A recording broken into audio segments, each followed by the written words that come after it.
चालू नको जाऊ नको लांब गुलू गुलू गाला मंदी बोलू जरा था मग मग ये नग हो रे बेफाम लड लड बोल नग दूर जरा था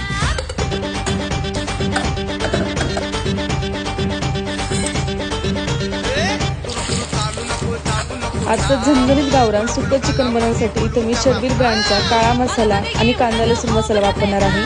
हे मसाले वापरल्यानंतर तुम्हाला इतर कुठलाही मसाला वापरण्याची गरज नाही। हे सर्व मसाले गावाकडच्या पद्धतीने केले जातात। यामध्ये 22 प्रकारचे पुढे मसाले आहेत व हे सर्व मसाले डंक्यावरती बारीक केले जातात। तर चव म्हणतात तर भन्नाट चव आहे। या मसाल्यांमध्ये कसलाही केमिकलचा वापर केलेला नाहीये। जर हे मसाले तुम्हाला ऑर्डर करायचे असतील तर स्क्रीनवर दिलेल्या नंबरवरून तुम्ही ऑर्डर करू शकता।